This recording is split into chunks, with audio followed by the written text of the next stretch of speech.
Recording in progress. हरे कृष्णा। तो हम श्रील प्रभुपाद लीलामृत ग्रंथ से तीसरा अध्याय, एक सच्चे साधु स्वभाव वाले पुरुष, इस अध्याय को हम चर्चा कर रहे थे। आज इस अध्याय का दूसरा दिन है। हमने पिछले क्लास में यहाँ तक चर्चा कर लिए थे कि अभय अर्थात श्रील प्रभुपाद जी वे एक बोस लेबोरेटरी नामक लेबोरेटरी में मैनेजर के रूप में कार्य कर रहे थे। फिर उनका फ्रेंड, उनका बहुत ही निकट बंधु नरेंद्रनाथ मल्लिक उनसे मिलने आए और उनसे अनुग्रह कर रहे थे कि मायापुर से एक बहुत अच्छे साधु स्वभाव वाले पुरुष आए हैं, उनसे तुम्हें मिलना ही चाहिए। तो फिर इस तरह से आग्रह करने के बाद अंततोगत्वा अभय राजी हो गए कि हाँ ठीक है, कुछ समय के लिए हम मिल लेंगे, ज़्यादा समय नहीं। फिर जब वह उल्टाडंगा जंक्शन अर्थात जहाँ पर वह साधु और उनके शिष्य रह रहे थे, कलकत्ता में उल्टाडंगा जंक्शन, वहाँ पर भक्ति विनोद आश्रम नामक एक एक भक्तों का एक संगठन बनाया गया था, गौड़िया मठ का। तो वहाँ पर वे सब रुके थे। वहाँ पर अभय और उनके साथ उनका फ्रेंड नरेंद्रनाथ मल्लिक गए। फिर वहाँ पर जाकर उन्होंने देखा कि एक साधु है और उनसे उनके शिष्य कथा सुन रहे हैं। और बस पहुँचे ही थे, बस प्रवेश ही किए थे, बैठे भी नहीं थे ठीक ठाक। तुरंत उनको उपदेश मिल गया कि तुम पढ़े लिखे आदमी हो, पढ़े लिखे लोग हो, अभी प्रचार क्यों नहीं कर रहे हो?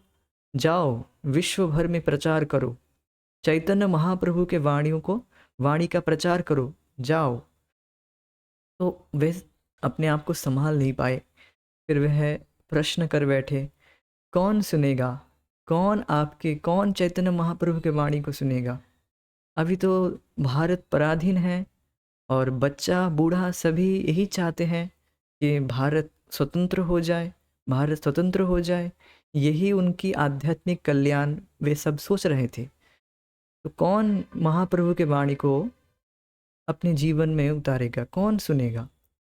तो फिर भक्ति सिद्धांत सरस्वती ठाकुर ने उनका उनका इस प्रश्न का उत्तर इस तरह से बताए कि कृष्ण चेतना इतना महत्वपूर्ण है कि यह किसी और चीज़ के लिए अपेक्षा नहीं कर सकता है। हाँ, भारत की स्वतंत्रता महत्वपूर्ण है, किंतु कृष्ण चेतना इतना महत्वपूर्ण है कि यह भारत स्वतंत्र होने के लिए अपेक्षा नहीं कर सकता है। क्योंकि कृष्ण चेतना किसी पर निर्भरशील नहीं है। कृष्ण चेतना शाश्वत है और स्थायी है, और जो भी सिचुएशन है वह परिवर्तनशील है और अस्थायी है। शासक बदल जाएंगे किंतु राजनीति रहेगी। तो इसीलिए कृष्ण भावना को रोक दे कि शासक अभी ठीक नहीं है, शासक बदल जाएगा तब हम भक्ति करेंगे। ये बिल्कुल मूर्खता वाली बात है।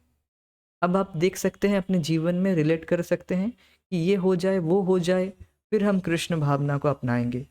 तो ये पहले से ही ये धारणा को बिल्कुल नकार दिया गया है कि क्योंकि जो भी परिस्थिति है वह कभी बदलेगा नहीं। हम जितना ही अपने परिस्थिति को बदलने का प्रयास करें कि ये हो जाए फिर हम भक्ति करेंगे, वो हो जाए फिर हम कृष्ण भावनामृत अनुशीलन करेंगे, तो ये मूर्खता ही है। क्योंकि एक परिस्थिति बदल जाएगी तो दूसरी परिस्थिति ऐसी खड़ी हो जाएगी कि हम भक्ति कर नहीं पाएंगे। तो ये केवल एक भ्रम है हमारे लिए, केवल एक माया के द्वारा एक इल्यूजन मात्र है। ये हो जाए फिर हम भक्ति करेंगे, वो हो जाए फिर हम कृष्ण भावनामृत को अनुशीलन करेंगे। तो इसको बिल्कुल सुंदर तरीके से उन्होंने उत्तर दिया कि हाँ, कोई और जो भी महत्वपूर्ण है, किंतु सबसे ज़्यादा महत्वपूर्ण कृष्ण भावनामृत है। क्यों यह शाश्वत है, कृष्ण भावनामृत, और जो कि आत्मा का धर्म है। आत्मा शाश्वत है और ये जो भी शासक हैं ये 5 साल के बाद बदल जाएंगे। फिर कोई दूसरा आ जाएगा, फिर वह भी वैसे ही कार्य करेगा। अंधा यथांधे उपनीय मानिना। तो इस तरह से बहुत सुंदर तरीके से उत्तर दिए उन्होंने। तो फिर यही सब, ये सब सुनने के बाद फिर बहुत रात हो गई। फिर वह वहाँ से निकल गए, मतलब भक्ति विनोद आश्रम से वह वहाँ से निकल आए। तो ये पर लिखा है, देखिए कि अभय और नरेन को उनसे बात करते 2 घंटे हो गए थे। एक ब्रह्मचारी ने उनकी खुली हथेली पर कुछ प्रसाद रखा और वे कृतज्ञतापूर्वक उठे और अनुमति लेकर चले गए। इसके बाद हम आज की कक्षा में सुनेंगे।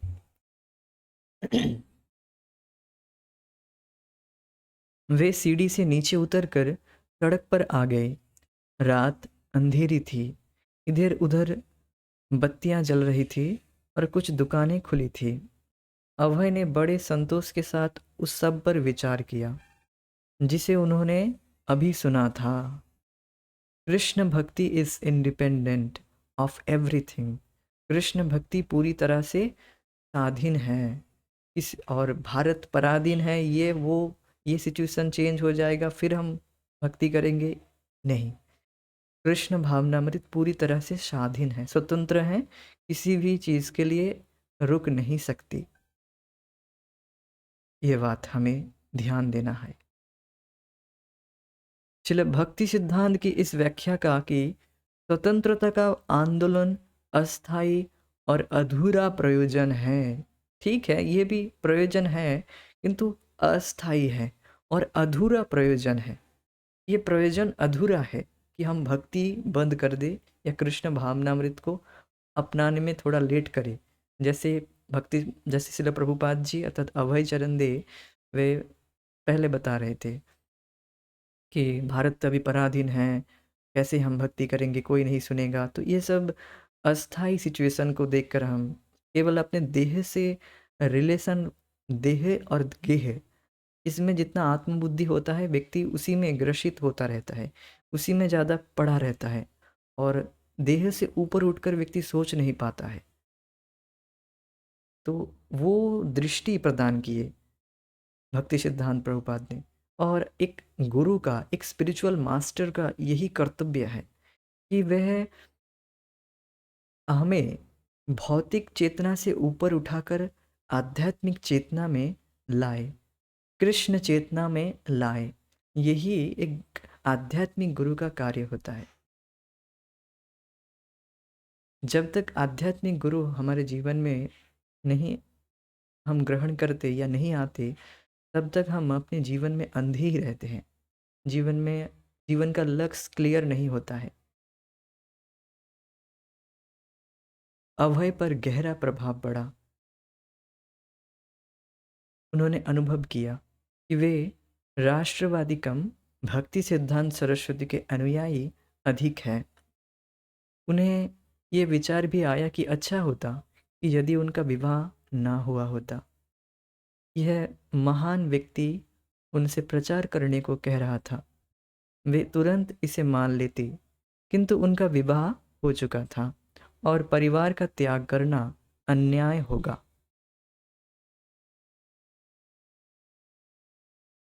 तो यह बात सही है कि जिनका विवाह हो चुका है उनको ज़रूर जिम्मेदारियों का पालन करना चाहिए। कर्तव्य कर्म पालन करते हुए भी भगवान की भक्ति करना है, घर पे रहकर ही। आश्रम में जाते हुए नरेन अपने मित्र की ओर मुड़े तो अभय, तुम्हारी धारणा क्या है? इस विषय में आपको वो कथा पता होगी। श्रीमन चैतन्य महाप्रभु जब कूर्म ब्राह्मण से मिलते हैं तो कूर्म ब्राह्मण कहते हैं कि मैं तो माया में ग्रसित हूँ, मुझे यहाँ पर नहीं रहना, मुझे आपके साथ चलना है। उसका विवाह हो चुका था, उसके बच्चे भी थे, वह कैसे घर छोड़ सकता है? तो महाप्रभु कहते कभू ना कही वे ऐसी बात कभू नहीं कह बोलना।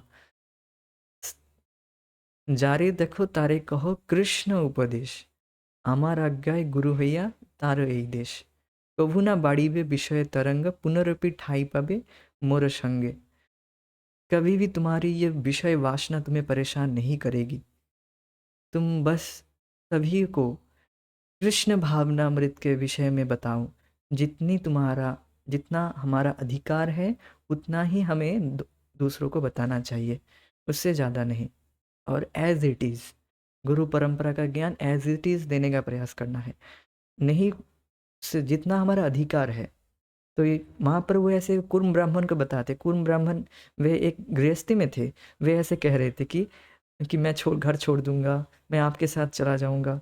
तो महाप्रभु कहते कभू ना कही वे ऐसी बात, कभी ऐसी बात नहीं कहना, क्योंकि तुम एक गृहस्थी में हो, तुम्हें गृहस्थी का कर्तव्य कर्म पालन करो, साथ ही साथ ये काम बहुत ध्यान से करना, बहुत ही महत्व बुद्धि से करना है कि कृष्ण भावनामृत का प्रचार, चैतन्य महाप्रभु के वाणी का प्रचार करना है।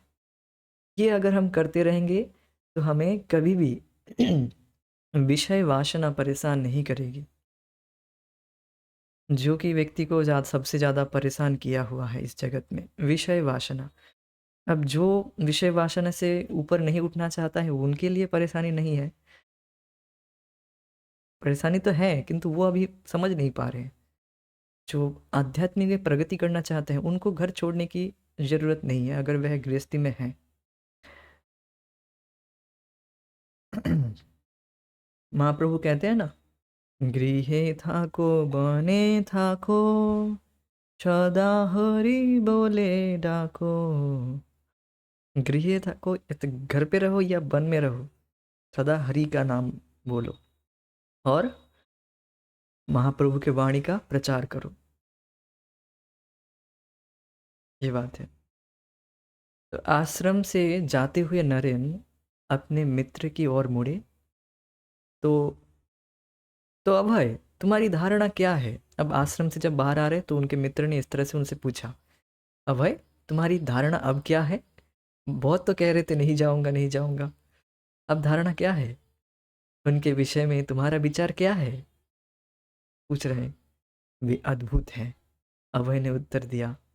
भगवान चैतन्य का संदेश एक बहुत बड़े निपुण व्यक्ति के हाथों में है।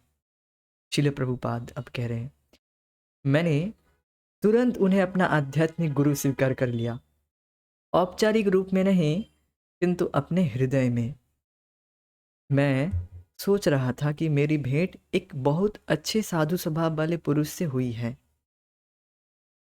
शिला भक्ति सिद्धांत सरस्वती से पहली भेंट के बाद अभय गौड़िया मठ के भक्तों के साथ मेल जोल बढ़ाने लगे। वे उन्हें पुस्तक देते और अपने आध्यात्मिक गुरु का इतिहास बताते।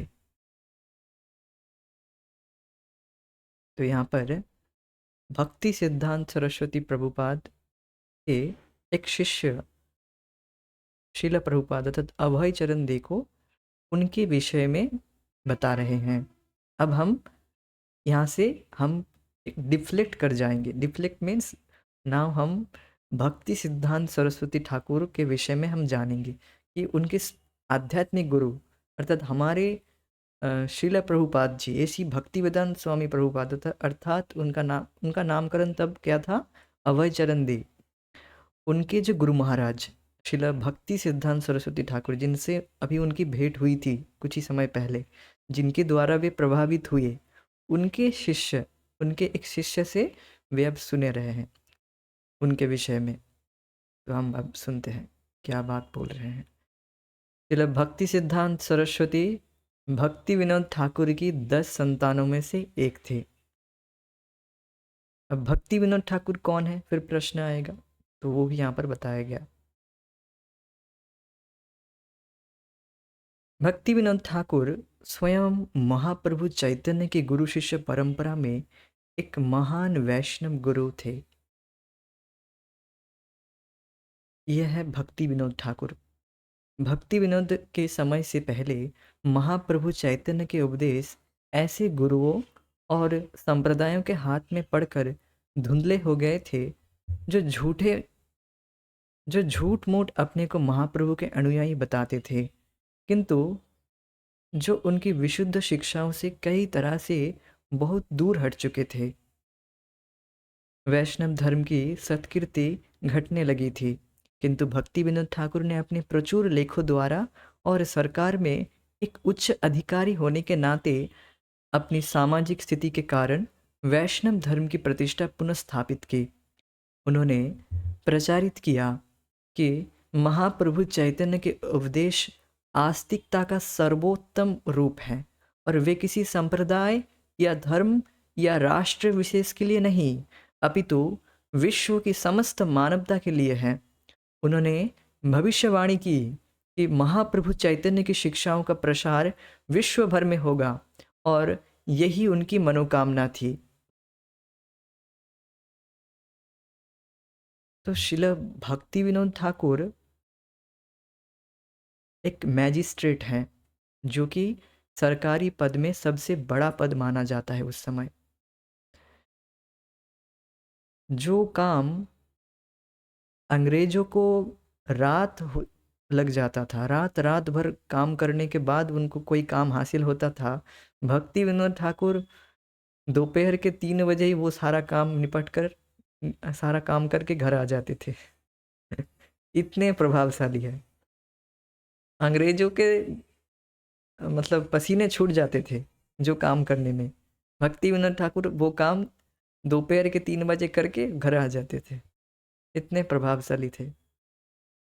तो वे एक मैजिस्ट्रेट थे, वकील थे, तो एक सबसे बहुत बड़े सरकारी पद माना जाता था उस समय। और साथ ही साथ एक वैष्णव आचार्य आचार्य हैं। आचार्य मतलब जो कि जिनके आचरण से हम सीखते हैं कुछ, जो कि गुरु परंपरा में है। हमारे जो गुरु परंपरा है हमारा, जो उन परंपरा में भक्ति विनोद ठाकुर आते हैं। और ये परंपरा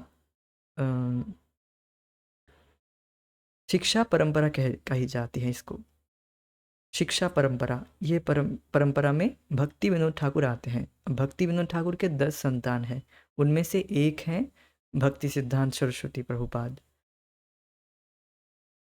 भक्ति विनोद ठाकुर के समय, उस समय महाप्रभु चैतन्य महाप्रभु के वाणी का बहुत दुरुपयोग लोग कर रहे थे। कुछ अपसंप्रदाय लोग इस तरह से उस समय आ गए थे, जो अपने आप को महाप्रभु के अनुयायी बताते थे और इस तरह से लोगों को ठगते थे। और बहुत अपसंप्रदाय ऐसे हो गए थे जो अपने आप को महाप्रभु के अनुयायी बताते हैं। और इस तरह से जहाँ पर महाप्रभु का जन्म स्थान है, अभी मायापुर में श्रीमन चैतन्य महाप्रभु का जन्म स्थान है, बर्थ प्लेस, और यही वास्तविक उनका बर्थ प्लेस है, जन्म पीठ है। किंतु ये लोग क्या किए, जो अपसंप्रदायी लोग हैं, ये लोग क्या किए, अपने धंधे को बढ़ाने के लिए, अपना धंधा करने के लिए, वो एक कोलादीप नामक, मतलब नवद्वीप 9 द्वीप है, उसमें कोलादीप में वो लोग क्या किए, वो वहाँ पर जन्मपीठ बनाकर बिजनेस प्रारंभ कर दिए। और जो नीम वृक्ष, वहाँ पर भी एक नीम का वृक्ष लगाकर बड़ा वृक्ष कर दिए, और वो वहाँ पर वहीं पर जन्मपीठ बनाकर इस तरह से दिखा रहे हैं। और बहुत लोगों को भ्रम है अभी भी, बहुत लोग तो जानते हैं वही अभी भी जन्मपीठ है, किंतु वो जन्मपीठ नहीं है। अंतरद्वीप जो सेंटर है, ये जो द्वीप है 9 द्वीप, इट्स ऊपर से सैटेलाइट से ये जिसका फोटो लिया गया है, इसका फोटो एक लोटस के समान है, लोटस के समान है। उसमें जो अंतरद्वीप है मायापुर है, जैसे दैट इज अंतरद्वीप श्री मायापुर धाम।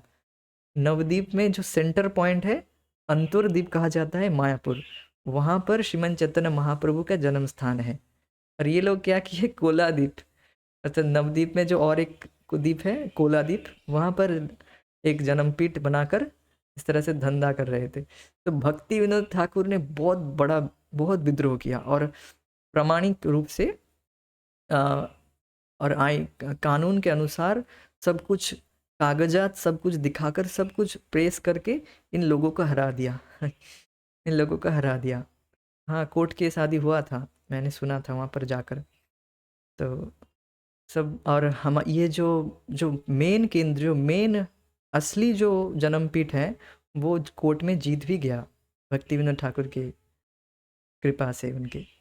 और यही प्रमाणित भी हो गया कि यही वास्तविक जन्मपीठ है। तो भक्ति विनोद ठाकुर का बहुत बड़ा अवदान है, बहुत बड़ा महत्व है इस विषय में। और महाप्रभु चैतन्य महाप्रभु के वाणियों को ये लोग बहुत ज़्यादा इंटरप्रेट कर दिए, बहुत ज़्यादा गलत व्याख्या करके लोगों को गलत समझा कर लोगों का शोषण करते थे। तो इन लोगों का धंधा बंद हो गया था, बंद हो गया है, कि मतलब ऑलमोस्ट बंद हो गया है, और वो प्रमाणित भी हो गया वो गलत है। वो बस उनका एक अपना व्यापार आदि करने के लिए ऐसे किए, सब इन सब को वह गलत प्रमाणित किए। इनका बहुत बड़ा अवदान है भक्ति विनोद ठाकुर। और भी बहुत सारे जो शास्त्र हैं उनको सही से फिर पेश किए, सही से फिर से उनको निकाले। चैतन्य चरितामृत मिल नहीं रहा था, चैतन्य चरितामृत जो कि हाईएस्ट ग्रंथ है, हाईएस्ट शास्त्र है, वो मिल नहीं रहा था। उनको अच्छे से फिर से संस्करण किए, और फिर उस पर उनके ही बेटे भक्ति सिद्धांत सरस्वती ठाकुर ने टीका भी लिखे। तो ये सब बहुत बड़ा इनका अवदान है भक्ति विनोद ठाकुर का। और भी बहुत सारे ढोंगी योगी लोग हैं जो अपने आप को भगवान बताते थे, कि मैं देखो ऐसे यौगिक शक्ति का प्रकाश करते थे। Excuse me.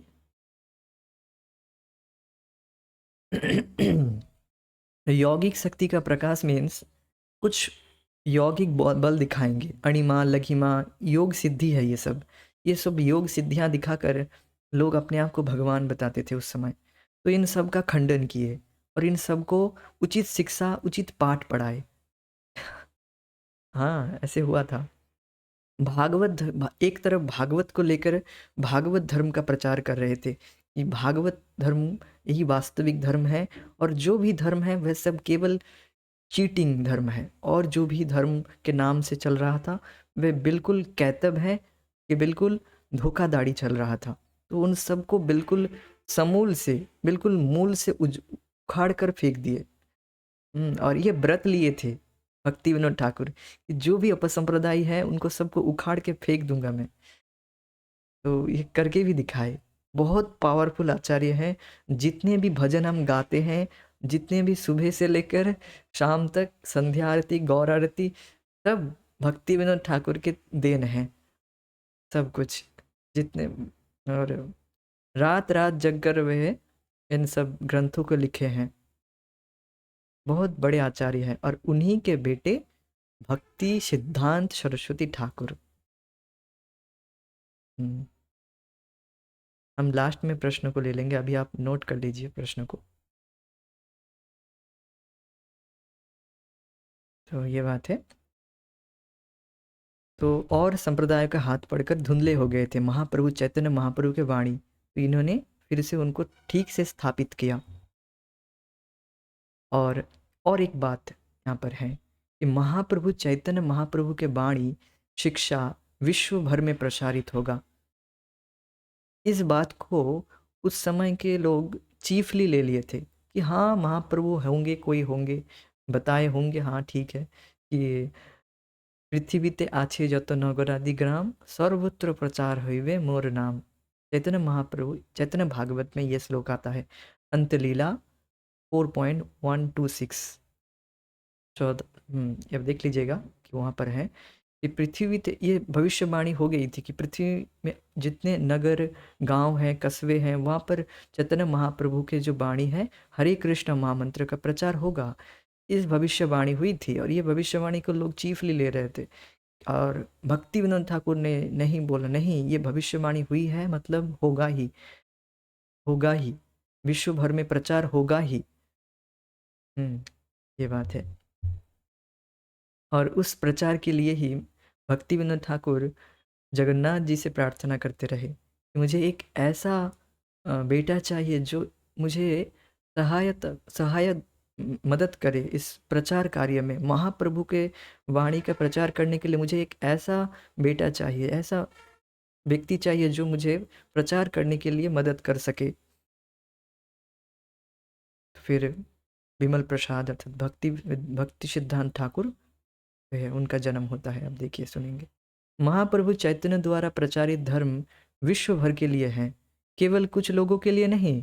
कीर्तन का सिद्धांत संसार के भावी धर्म के रूप में विकास करने के लिए बिना जाति या संप्रदाय के भेदभाव के सभी वर्गों के लोगों को आमंत्रित करता है। ऐसा लगता है कि यह विश्व भर में फैल जाएगा और ऐसे सारे सांप्रदायिक धर्मों का स्थान ले लेगा जो बाहरी लोगों को मस्जिद, गिरजाघर और मंदिर की सीमाओं से दूर रखता है।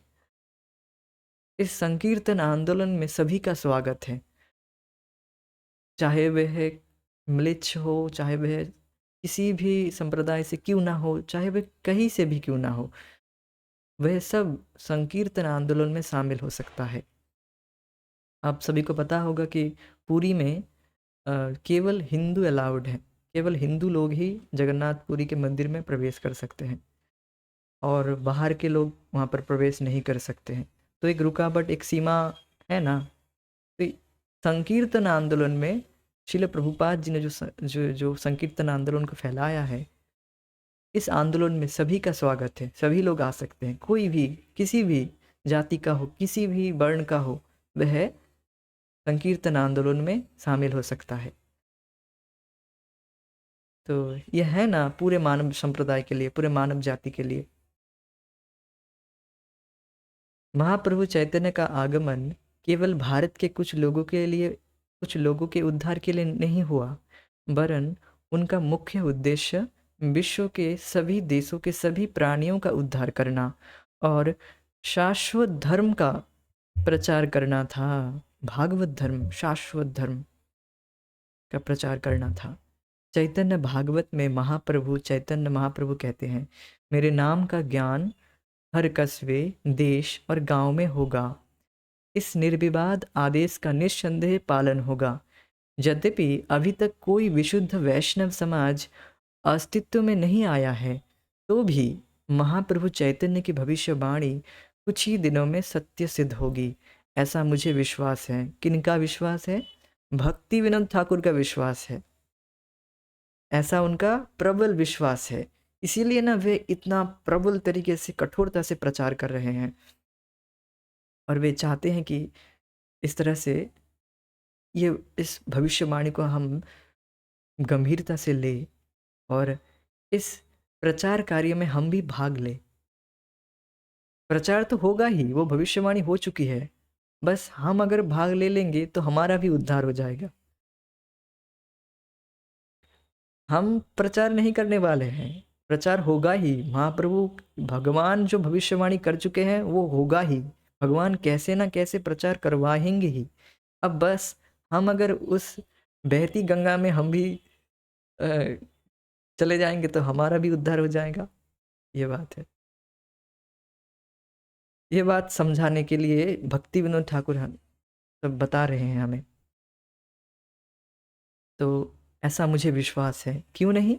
आरंभ में कोई भी वस्तु नितांत विशुद्ध नहीं होती, अपूर्णता से पवित्रता का जन्म होगा। पहले पहले उतना कोई अगर पहला स्टेप लेगा तो उतना अच्छे से नहीं होगा। अर्थात पहला स्टेप अगर कोई प्रचार के लिए आगे बढ़ाएगा तो पहले पहले वो पहला कदम उसका अच्छा ठीक से नहीं हो पाएगा। ठीक है, बट हमें एक कदम तो लेना चाहिए इस प्रचार के लिए, एक कदम तो आगे बढ़ाना चाहिए। आगे कृष्ण सब संभाल लेंगे। ये बात है। ओह, वह दिन जब भाग्यशाली अंग्रेज, फ्रांसीसी, रूसी, जर्मन और अमेरिकन जनता पताकाएं, मृदंग और करताल लेकर अपने कस्बों और सड़कों में कीर्तन का स्वर ऊंचा करेगी। वह दिन कब आएगा? वह दिन कब आएगा जब ये सारे लोग एक साथ जय सचिनंदन, जय सचिनंदन, जय सचिनंदन जय हे, इस तरह से गाएंगे। ये स्टेटमेंट भक्ति विनोद ठाकुर अपने सज्जन तोषणी नामक पत्रिका में लिखे हुए हैं और ये प्रकाशित भी हुई है। कहाँ? कनाडा में, MC मैकगिल में। मैकगिल आपको पता होगा, MC गिल, उसमें प्रकाशित, उसमें उसके आर्चिव में यह है अभी भी।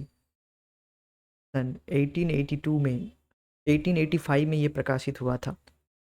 सज्जन तोषणी, उस पत्रिका में ये भविष्यवाणी प्रेडिक्शन भक्ति विनोद ठाकुर कर चुके थे और ये भी कि एक व्यक्ति आएगा जो प्रचार करेगा, विश्व भर में महाप्रभु के वाणी का प्रचार करेगा।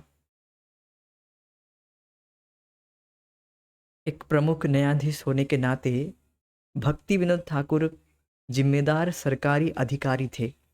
वे भगवान जगन्नाथ के मंदिर के अधीक्षक भी थे और 10 बच्चों के पिता थे। इन दायित्वों का भार वहन करते हुए भी वे कृष्ण भक्ति का प्रचार असाधारण स्फूर्ति के साथ करते थे। इज ए अमेजिंग आचार्य, इनकॉन्सेप्टेबल आचार्य, मतलब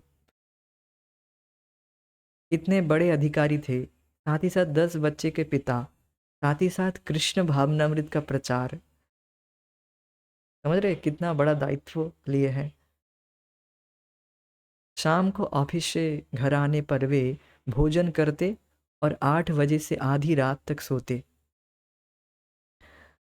तब उठ जाते और सवेरा होने तक लिखने का कार्य करते। उन्होंने अपने जीवन में 100 से अधिक पुस्तकें लिखी, जिनमें बहुत सी अंग्रेजी में थी। उनकी देनों में एक महत्वपूर्ण देन यह है कि जगन्नाथ दास बाबा जी और गौर किशोर दास बाबा जी के सहयोग से उन्होंने कलकत्ता से लगभग 90 किलोमीटर उत्तर स्थित मायापुर में भगवान चैतन्य के ठीक जन्म स्थान का पता लगाया, जो कथा मैंने पहले बताया था। महाप्रभु का ठीक जन्म स्थान उन्होंने पता लगाया, मायापुर में है।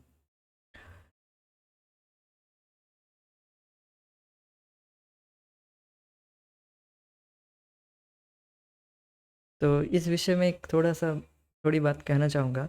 जब यह इस विषय में भक्ति सिद्धांत सरस्वती ठाकुर अर्थात भक्ति विनोद ठाकुर के उनका बेटा उनके पुत्र जब भाषण दे रहे थे नवदीप में, तब कुछ लोग उन पर आक्रमण किए। अचानक कुछ लोग उन पर आक्रमण किए और उस आक्रमण में उनके शिष्यों ने उनकी मदद की। भक्ति सिद्धांत सरस्वती ठाकुर उस समय संन्यास ले चुके थे, तो उनका संन्यास का जो वेशभूषा था उसको उनके एक शिष्य ने पहन लिया और जो लोग आक्रमण किए थे उनको डिस्ट्रैक्ट कर दिया और भक्ति सिद्धांत सरस्वती ठाकुर वहाँ से बच निकले। पहले तो वो जाना नहीं चाहते थे कि मैं कैसे इन सब से दूर हटूँ, मैं क्यों डरूँ। वे तो बिल्कुल निडर थे, बिल्कुल निडर थे, किसी से भी डरने वाले नहीं थे। फिर भी उनके शिष्य ने आग्रह किया कि आप यहाँ से चले जाइए, ये हमारा कर्तव्य है कि आपकी रक्षा करना। ये आगे की कथा है, ये मैं थोड़ा सा यही इसी विषय में है तो इसीलिए यहाँ पर रखा है। ठीक है, अब आगे बढ़ते हैं। भारत में गौड़ीय वैष्णव धर्म के सुधार के लिए प्रयत्न करते हुए उन्होंने भगवान चैतन्य से प्रार्थना की। आपकी शिक्षा किन्होंने प्रार्थना की, समझ में आना चाहिए। भक्ति विनोद ठाकुर प्रार्थना कर रहे हैं चैतन्य महाप्रभु के वाणी का प्रचार हो। आपकी शिक्षाओं की बहुत अवमानना हुई है, मेरे वश में नहीं है कि मैं उनकी पुनर्स्थापन करूं। भक्ति विनोद ठाकुर प्रार्थना कर रहे हैं, भगवान जगन्नाथ जी से, महाप्रभु से प्रार्थना कर रहे हैं कि मेरे बस में नहीं है कि मैं प्रचार कर सकूं। समझ में नहीं आ रहा है? ये कथा अभय शिला प्रभुपाद जी को भक्ति विनोद ठाकुर के शिष्य बता रहे हैं पूरा विषय। पहले तो हमने भक्ति विनोद ठाकुर के विषय में थोड़ा चर्चा की है, फिर अब भक्ति विनोद ठाकुर ही बता रहे हैं कि उनके विषयों को सब रख रहे हैं, शिला प्रभुपाद जी को ये सब बता रहे हैं। अभय चरण देव वह भक्ति विनोद आश्रम में बैठे हुए हैं और उनको बता रहे हैं कौन? भक्ति सिद्धांत सरस्वती ठाकुर के एक शिष्य बता रहे हैं। तो उन विषय में बताते बताते अब उनके पिताजी की भी कुछ बात बतानी होगी। कैसे भक्ति सिद्धांत सरस्वती आए, अर्थात श्रील प्रभुपाद जी के गुरु महाराज की जन्म कैसे हुई, और उनके पिताजी भी एक बड़े आचार्य हैं। तो दोनों बड़े आचार्य एक ही फैमिली में है। तो जब भक्ति सिद्धांत सरस्वती ठाकुर के विषय में बताना है तो उसके साथ साथ उनके पिताजी के बारे में भी तो बताना होगा, क्योंकि दोनों आचार्य है। आज बाप बेटे दोनों आचार्य है, तो अब बेटा भी आचार्य और बाप भी आचार्य, तो दोनों के विषय में तो बताना ही होगा। तो इसीलिए यहाँ पर पहले भक्ति विनोद ठाकुर के विषय में बताया जा रहा है। समझ में आ रहा है? ओह! ओके, ठीक है, मैं प्रभुपाद नहीं बोलूँगा अभी। तो ये बात समझनी चाहिए। तो भक्ति विनोद ठाकुर की यहाँ पर बात कही जा रही है। भक्ति विनोद ठाकुर भगवान से प्रार्थना कर रहे हैं कि मैं प्रचार नहीं कर पाऊँगा, मुझ में सामर्थ्य नहीं है। आप मदद कीजिए, आप आशा का आलो हमें दिखाइए। मैं मेरे बस में नहीं है कि मैं पुनर्स्थापन करूँ, आपकी शिक्षाओं की पुनर्स्थापन करूँ, मेरे बस में नहीं है।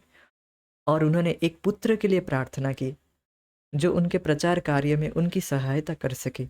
जब 6 फरवरी 1834 को 1874, थोड़ा सा गलती हो गई मुझसे, 1874 1874 को जगन्नाथपुरी में भक्ति विनोद ठाकुर को भक्ति सिद्धांत सरस्वती की पुत्र प्राप्त हुई। तो वैष्णवों ने यही समझा कि यह उनकी प्रार्थनाओं का फल है। जब भक्ति सिद्धांत सरस्वती का जन्म हुआ,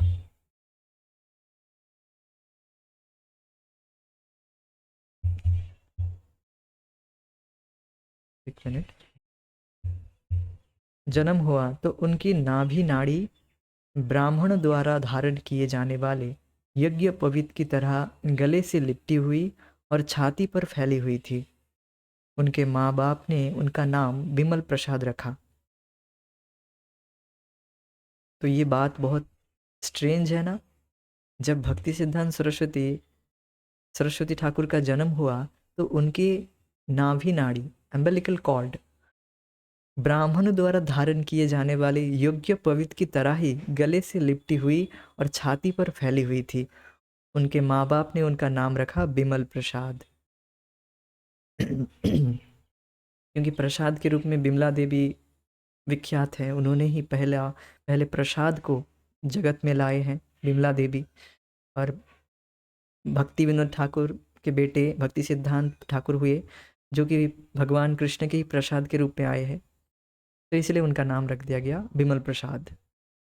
जब बिमल प्रसाद 6 मास के थे तो जगन्नाथ उत्सव के रथ यात्रा समारोह हो रहा था, और भक्ति विनोद ठाकुर के निवास के द्वार पर वह रथ रुक गया और 3 दिन तक नहीं चल सके। भक्ति विनोद ठाकुर की पत्नी बच्चे को रथ तक लाई और जगन्नाथ जी के श्री विग्रह के सामने गई। बच्चे ने तत्क्षण अपनी बाहें फैलाई और भगवान जगन्नाथ के चरण छुए। तुरंत भगवान के श्री विग्रह से एक माला उसके ऊपर गिरी और वह कृतमंगल हुआ। जब भक्ति विनोद ठाकुर को ज्ञात हुआ कि उनके पुत्र के ऊपर भगवान की एक माला गिरी है, तो उन्हें विश्वास हो गया कि यह वही पुत्र है जिसके लिए उन्होंने प्रार्थना की थी। अमेजिंग घटना है, अमेजिंग, कि भक्ति विनोद ठाकुर जब उड़ीसा में रह रहे थे, तो उड़ीसा में उनका बेटा भक्ति विनोद ठाकुर अर्थात बिमल प्रसाद हुए। उनका जन्म हुआ 6 महीने के थे जब बिमल प्रसाद, तो उस समय उनके घर के सामने से रथ यात्रा समारोह हो रहा था। रथ उनके घर के सामने से ही जाता था। तो रथ उनके घर के सामने जाकर रुक गया। 3 दिन हो गया, रथ आगे ही नहीं बढ़ रहा था। पांडे लोग जो भी थे वहाँ पर, मतलब रथ के जो पांडे हैं, सभी लोग विचलित हो गए, क्या हो क्या गया है। फिर जब विमल प्रसाद को लेकर उनकी मम्मी रथ के सामने लाए और जगन्नाथ जी के सामने लाए, तब जगन्नाथ जी का भगवान का माला उनके गले में गिरा। और फिर जाकर यह सब होने के बाद रथ फिर चलने लगा अपने आप। यह बहुत दिव्य घटना है, सब कुछ बहुत ही दिव्य है और ट्रांसेंडेंटल है। जब हम इन सब को सुनते हैं तो हमारा भी प्यूरिफिकेशन होता है, और व्यक्ति को भक्तों के विषय में भी सुनना चाहिए इसीलिए। और महान आचार्य हैं। एक दिन जब बिमल प्रसाद केवल 4 वर्ष के बच्चे थे, उनके पिताजी ने उन्हें इसलिए हल्की सी फटकार बताई कि वे एक आम बिना उसे भगवान कृष्ण को अर्पित किए खा गए थे। बिमल प्रसाद ने, यद्यपि तब वे केवल बच्चे थे, इसे भगवान के प्रति अपमान अपना अपराध माना। विमल प्रसाद बच्चे थे, किंतु उनका बोध शक्ति बहुत ज़्यादा था। वह सुपर कॉन्शियस थे, पूरी तरह से कॉन्शियस थे कि मैंने अपराध किया, मैंने भगवान को बिना भोग लगाए ही खा लिया, इसीलिए मेरे पिताजी ने मुझे फटकार लगाया है।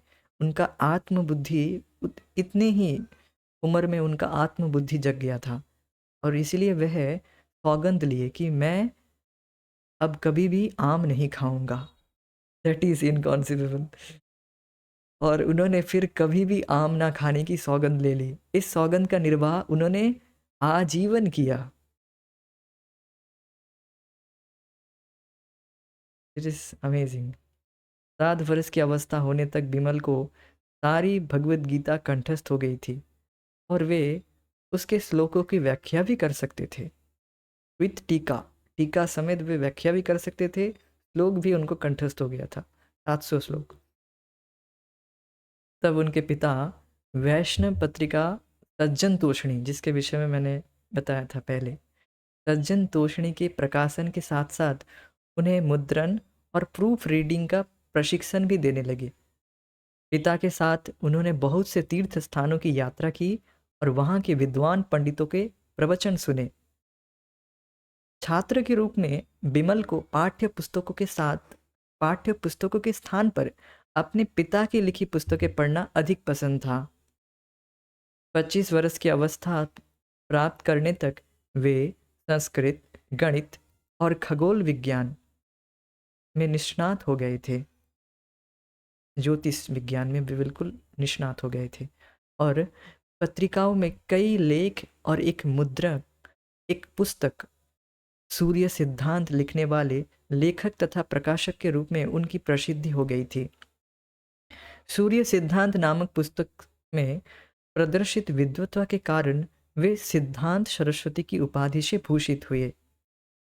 जब वे 26 वर्ष के हुए तब उनके पिता ने प्रसिद्ध वैष्णव संत गौर किशोर दास बाबा जी से उन्हें दीक्षा दिलाई।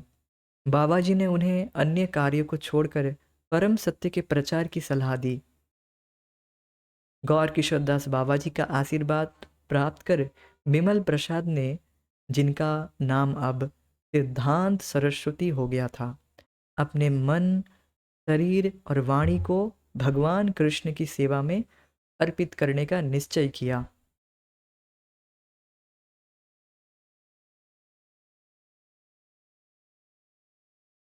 तो विमल प्रसाद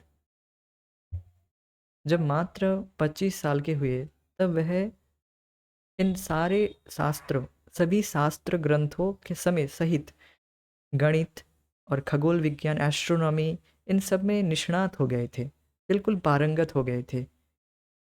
तो इवन जिस कॉलेज में भी पढ़ते थे उस कॉलेज के प्रोफेसर को भी वे तर्क में हरा दिए थे। प्रोफेसर कुछ मिलाकर खगोल विज्ञान प्रस्तुत कर रहे थे। जो उन प्रोफेसर वे वेस्टर्न वेस्टर्न एस्ट्रोनॉमी और भारतीय एस्ट्रोनॉमी दोनों को मिलाकर बोल रहे थे, इसलिए उनको पसंद नहीं आया, तो उन्होंने कॉलेज भी छोड़ दिया था फिर।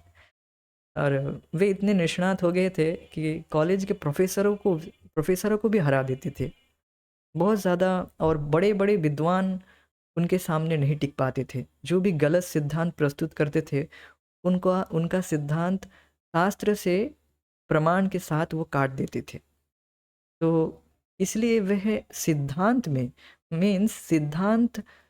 कभी इतने स्ट्रांग बन गए थे कि उन्होंने सूर्य सिद्धांत नामक एक पुस्तक लिख डाला, और इसलिए उनका नाम सिद्धांत सरस्वती पड़ गया।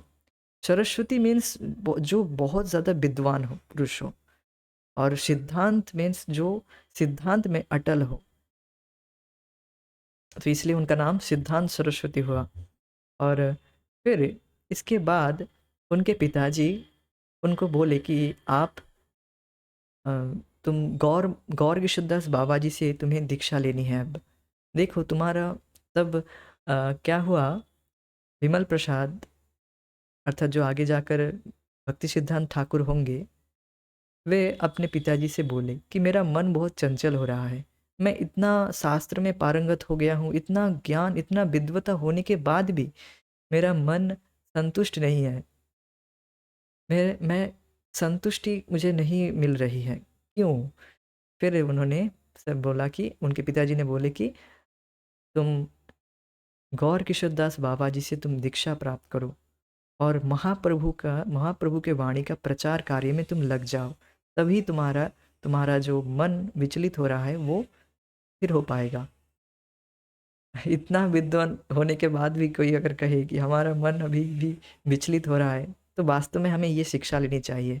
हम चाहे कोई भी कार्य करें, जब तक हम कृष्ण भावनामृत को नहीं अपनाते, कितना ही बड़ा विद्वान हम बन जाए, हम कभी शांत नहीं हो पाएंगे। एक भक्त कह रहे थे कि हम शास्त्र पढ़ना चाहते, ये वो, हम निष्णात हो जाना चाहते हैं। निष्णात हो जाएंगे जब, किंतु जब तक आप कृष्ण भावनामृत का प्रचार प्रसार में नहीं लगेंगे, थोड़ा सा भी नहीं लगेंगे, अपने आप को कृष्ण भावनामृत में नौछावर नहीं करेंगे, तब तक हमारा मन शांत नहीं बैठेगा। वो कहीं ना कहीं लगेगा, कहीं ना कहीं वो फिर नहीं हो पाएगा। ये बात है। तो फिर वह गौर किशोर दास बाबा जी के पास गए। गौर किशोर दास बाबा जी, वह सदा नाम गान में डूबे रहते हैं। वे किसी की परवाह, किसी भी भौतिक चीज़ों में वो बिल्कुल इंटरेस्ट नहीं थे, पूरी तरह से डिटैच्ड, पूरी तरह से परमहंस, पूरी तरह से परमहंस हैं।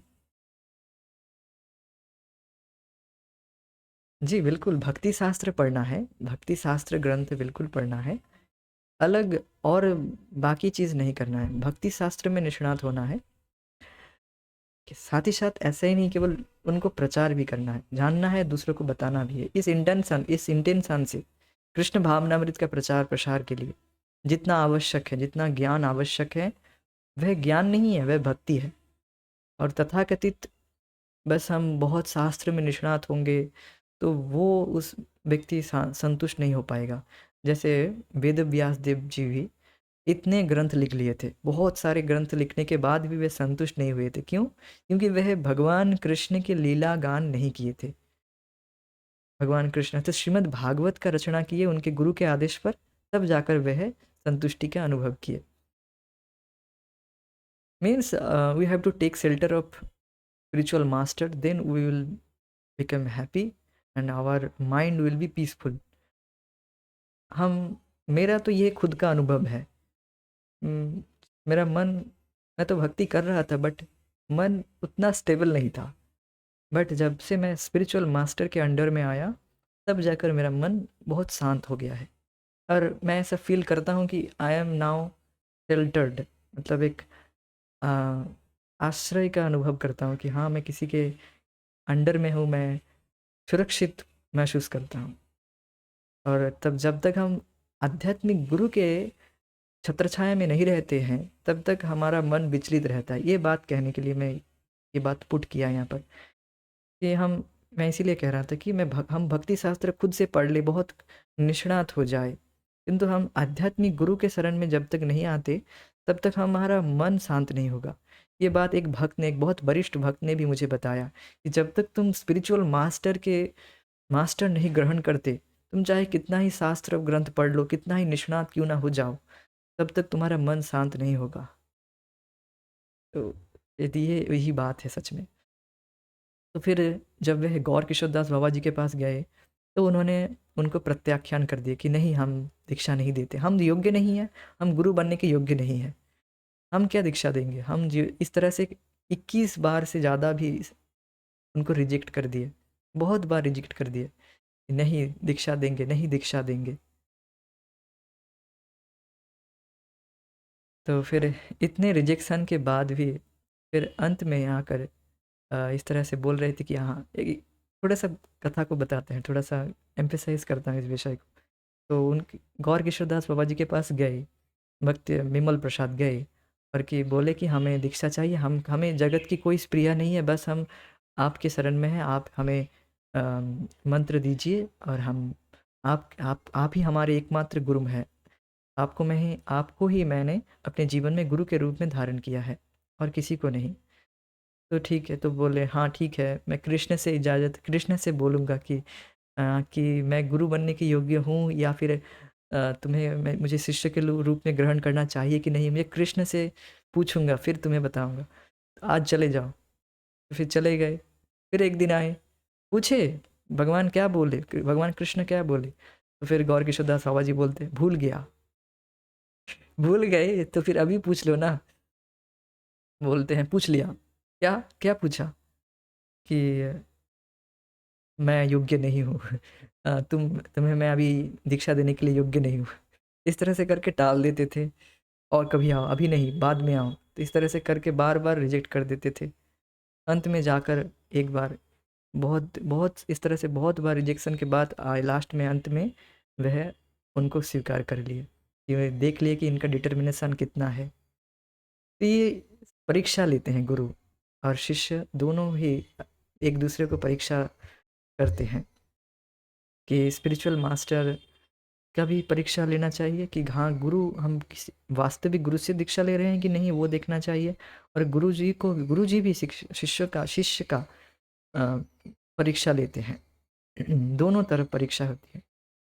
जैसे शिल प्रभुपाद बताते हैं कि हम जब स्कूल में एडमिशन लेते हैं या फिर कोई अच्छा टीचर का चयन करते हैं, तो हम बहुत ज़्यादा विचार करते हैं कि अच्छा टीचर अच्छा पढ़ाता है कि नहीं, ठीक से सब कुछ पढ़ाता कि नहीं है कि नहीं, या फिर जो विद्यालय में हम एडमिशन लेते हो विद्यालय अच्छा है कि नहीं, ये सब हम अच्छे से जांच विचार करते हैं। बस गुरु चयन करते वक्त हम वो कोई भी गुरु हम ले लेते हैं।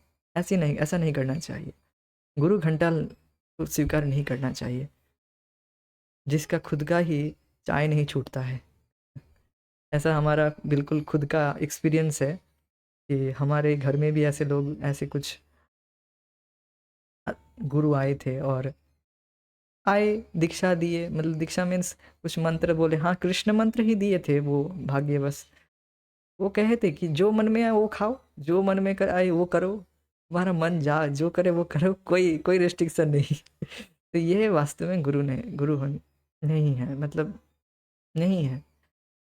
आध्यात्मिक गुरु ही डू नॉट कॉम्प्रोमाइज।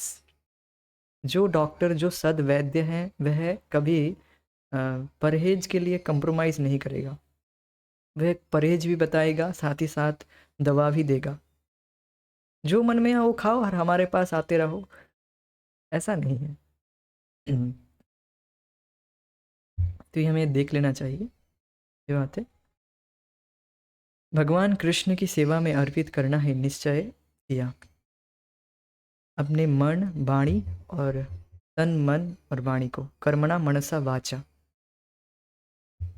फिर उन्होंने सन 1905 में सिद्धांत सरस्वती ने व्रत लिया कि वे हरे कृष्ण मंत्रोच्चार का 1 अरब बार करेंगे। 1 अरब बार मीन्स यहाँ पर रखा गया है नोट। 1 अरब बार मतलब 100 करोड़। हरी बोल। 100 करोड़। मायापुर में भगवान चैतन्य के जन्म स्थान के निकट एक पर्णकुटी में रहते हुए वे हरे कृष्ण मंत्र का जाप दिन रात करते रहे। वे एक मिट्टी के पात्र में दिन में 1 बार भात बनाते, मीन्स अन्न, समझ रहे होंगे, भात बनाते और अन्य कुछ ना खाते। एक बार ही जो बना लेते थे और कुछ ना खाते।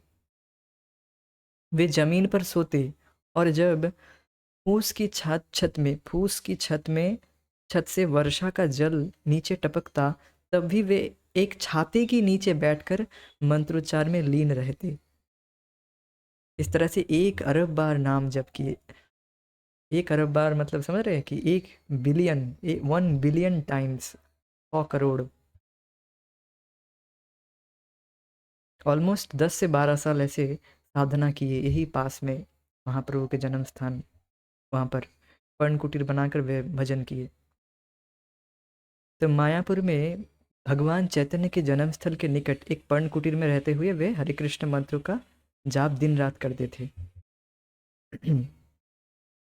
सन 1911 में जब उनके वृद्ध पिता बीमार पड़ गए थे, तो सिद्धांत सरस्वती ने मिथ्या वैष्णवों की इस चुनौती को स्वीकार किया कि कृष्ण भावनामृत के प्रचार के लिए उनकी जाति में जन्म लेना पहली अनिवार्यता है। जाति भावना के प्रति सचेत ब्राह्मण समाज इस बात से बहुत कुपित था कि भक्ति विनोद ठाकुर ने शास्त्र से अनेक प्रमाण प्रस्तुत किए कि जन्म भेद का विचार किए बिना भी कोई ब्राह्मण वैष्णव हो सकता है। इन स्मार्त ब्राह्मणों ने वैष्णवों की हीनता सिद्ध करने के उद्देश्य से एक वाद विवाद का आयोजन किया। बीमार पिता की ओर से भक्ति सिद्धांत सरस्वती ने ब्राह्मण और वैष्णव के मध्य निर्णायक अंतर शीर्षक से एक लेख लिखा और उसे अपने पिता के सम्मुख प्रस्तुत किया। अस्वस्थ होते हुए भी भक्ति विनोद ठाकुर आह्लादित हो उठे कि लेख के तर्कों से स्मारतों की चुनौती भली भांति ध्वस्त हो जाएगी। क्या बात हुई है, समझ में आया? कि सन 1911 में भक्ति विनोद ठाकुर बीमार पड़ गए थे। अब उस समय जो स्मार्त ब्राह्मण थे उनका कहना था कि जो लोग ब्राह्मण परिवार में जन्मे हैं वही लोग ब्राह्मण होने के योग्य हैं, वही लोग दीक्षा दे सकते हैं, शास्त्र पढ़ सकते हैं, ये सब एट्सेट्रा एट्सेट्रा। अर्थात आध्यात्मिक कार्यों में उन्हीं का अधिकार है और किसी का नहीं। और ये बात शास्त्र से भक्ति विनोद ठाकुर ने गलत प्रमाणित की कि यह बिल्कुल गलत है। ब्राह्मण चाहे व्यक्ति किसी भी परिवार में जन्मे, चाहे वह सपच क्यों ना हो, कुत्ता खाने वाले परिवार में क्यों ना जन्मे, अगर वह ब्राह्मण के गुण का प्रस्तुत करता है तो वह ब्राह्मण है और वह ब्राह्मण बनने के योग्य है और आगे जाकर वह ब्राह्मण से वैष्णव भी बन सकता है। He can be a Vaishnava also. वह वैष्णव के पद तक ऊपर उठ सकता है और वैष्णव ब्राह्मण से श्रेष्ठ है। ये सब को शास्त्र से प्रमाण देकर वह सिद्ध किए। अब इन लोगों ने क्या किए, बहुत ज़्यादा इनको गुस्सा आया कि ये भक्ति विनोद ठाकुर के वजह से हमारा सारा धंधा चपट हो जाएगा। मीन्स अब बाहर के लोग भी जो अब क्वालिफाइड है वो सब ब्राह्मण बन जाएंगे, वैष्णव बन जाएंगे, तो हमारा धंधा कैसे चलेगा, हम लोगों से पैसा कैसे लूटेंगे। तो इनका ये सब बहुत गुस्से में आ गए और फिर इन लोगों ने भक्ति विनोद ठाकुर को हराने के लिए एक सभा आयोजन की। उस सभा में भक्ति विनोद ठाकुर को बुलाया गया। एक डिबेट सा सभा आयोजन की गई। डिबेट होगा, तर्कम। उसमें सब विद्वान लोग आएंगे, बड़े बड़े विद्वान आएंगे और साथ ही साथ भक्ति विनोद ठाकुर को भी बुलाए हैं।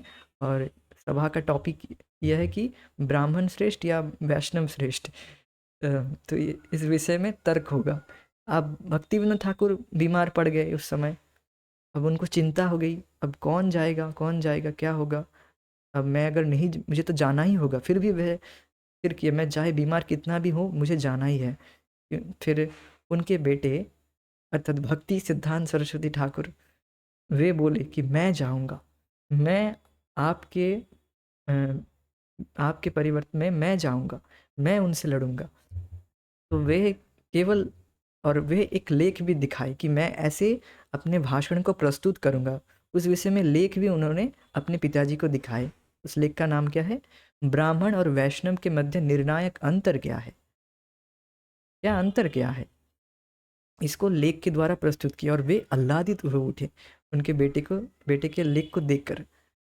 अब देखिए भक्ति सिद्धांत सरस्वती कैसे इन स्मार्त ब्राह्मणों के मिथ्या अहंकार को चूर्ण चूर्ण कर देते हैं। देखिए भक्ति सिद्धांत सरस्वती तब मिदनापुर गए। मिदनापुर बंगाल में पड़ता है। तो एक जिला है मिदनापुर।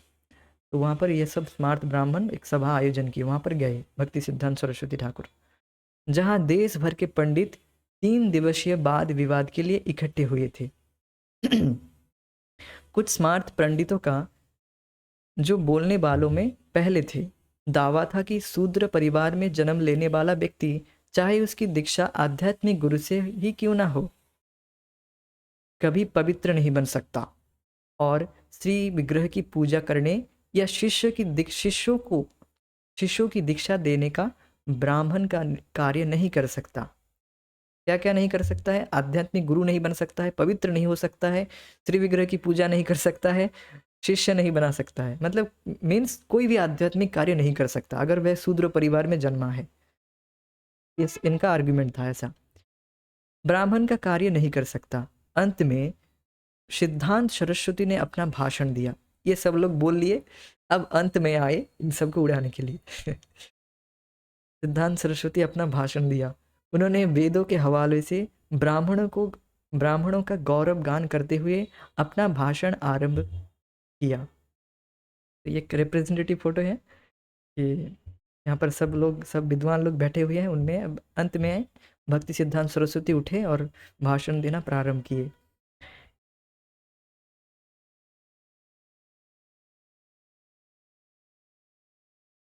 इस पर स्मार्त विद्वान बहुत प्रसन्न हुए, लेकिन जब वे ब्राह्मण बनने के लिए वास्तविक क्षमताओं तथा वैष्णव के गुरु और दोनों के संबंध के बारे में बताने लगे और इस बात का विवेचन करने लगे कि वैदिक साहित्य के अनुसार आध्यात्मिक गुरु बनने और शिष्यों को दीक्षा देने के योग्य कौन है, तब वैष्णव विरोधियों की प्रसन्नता लुप्त हो गई।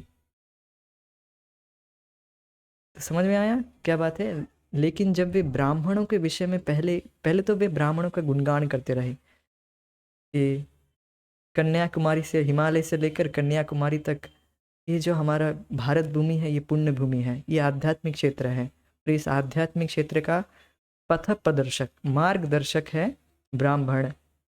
ब्राह्मण यज्ञ में ब्राह्मण ही यज्ञ करवाता है और ब्राह्मण के कृपा से ही देवता लोग स्वर्ग लोक में वास करते हैं और देवता जैसे पूज्य है ब्राह्मण।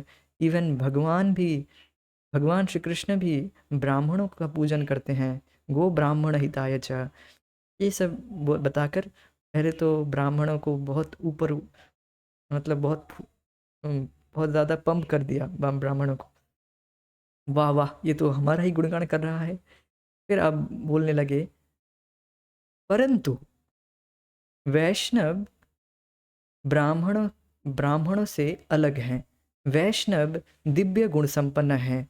वैष्णव भगवान कृष्ण पर पूरी तरह से समर्पित हैं। देखिए, ब्राह्मण सत्कर्म निपुण मंत्र तंत्र विशारद होते हैं। सत्कर्म मीन्स दान, यज्ञ, तपस्या और इन सब कार्य सत्कर्म कहा जाते हैं इनको। सत्कर्म निपुण मंत्र तंत्र विशारद, मंत्र तंत्र में विशारद हैं। और ब्राह्मण यद्यपि वर्णों में श्रेष्ठ हैं किंतु ये सत्कर्म में निपुण हैं। किंतु जो वैष्णव है वे पूरी तरह से भगवान पर निर्भरशील है, पूरी तरह से भगवान को अपने आप को समर्पित किए हुए हैं। तो इसीलिए वैष्णव एक दिव्य गुण संपन्न है। वैष्णव इसीलिए ब्राह्मण से श्रेष्ठ हैं, क्योंकि वैष्णव भगवान कृष्ण पर अपने आप को पूरी तरह से नौछावर किए हुए हैं। और जहाँ दूसरी ओर ब्राह्मण केवल सत्कर्म में निपुण है किंतु भगवान को पूरी तरह से अपने आप को समर्पित नहीं करते। तो इस तरह से वैष्णव श्रेष्ठ हुए। देखिए, बात श्रेष्ठ अश्रेष्ठ की बात नहीं है। मतलब ब्राह्मण एक जगह में ब्राह्मण पूरे वर्णों में श्रेष्ठ हैं, किंतु वैष्णव उनसे परे हैं। वैष्णव गुणों के परे होते हैं। वैष्णव मृत्यु से परे होते हैं। They are out of this, मतलब वो गुणों के परे हैं। किंतु ब्राह्मण सतोगुण में रहते हैं और भगवान के भक्त वे निर्गुण अवस्था में रहते हैं। जैसे भगवान गुणों के परे हैं, वैसे उनके भक्त भी गुणों के परे हो जाते हैं। गुण मीन्स, देखिए, कोई व्यक्ति अगर सत्कर्म में निपुण है, मंत्र तंत्र में विशारद है, तो उसका वह गर्व में फूल जाएगा कि मैं तो बहुत ज़्यादा पंडित हूँ, मुझे भगवान की भक्ति करने की क्या ज़रूरत है, मैं ये सब नाम जप आदि, ये सब कथा आदि क्यों सुनूं। तो वो तो बस उसी कार्य में लिप्त रहेगा, उसकी भक्ति तो आच्छादित हो जाएगी इस तरह से। ज्ञान कर्मादि अनावृतम नहीं वृतम, आवृत हो जाता है, इसका भक्ति आवृत हो जाती है, ये बात है। और जो भगवान के भक्त हैं वे ये सब में, यद्यपि वे इस सब में योग्य हैं, श्रवण यज्ञ करने के लिए भी वैष्णव योग्य हैं, कि चाहे वह सपच किल में ही क्यों ना जन्मा हो, किंतु वह ये सब यज्ञ आदि नहीं करता है। ये सब क्यों करेगा जब एक नाम से ही करोड़ों करोड़ों अश्वमेध यज्ञ करने के समान है। तो भगवान के भक्त भगवान के नाम जप ही करते हैं, ये सब यज्ञ आदि नहीं करते हैं, ये बात है। जब एक नाम जप से, एक जाप एक नाम जब भगवान का एक नाम करोड़ों करोड़ों अश्वमेध यज्ञ के समान नहीं है, मतलब ऐसा कैलकुलेट नहीं किया जा सकता, ऐसा समान नहीं बताया जा सकता कि इतना कितना है। नाम की शक्ति की तुलना नहीं की जा सकती भौतिक चीज़ों से। जो ऐसा करता है कि करोड़ों करोड़ों अश्वमेध जब यज्ञ के समान है, उसका तो यम साजता है, मतलब यमराज उसका उसके पीछे लग जाता है कि अरे तुमने नाम के साथ तुलना की, मतलब नाम से तुलना कर रहे हो भौतिक चीज़ों का। ऐसा नहीं कर सकते, नाम से तुलना नहीं की जा सकती। तो इस तरह से भगवान के भक्त हुए श्रेष्ठ। ये सब बोल के इन सबको पंक्चर कर दिए।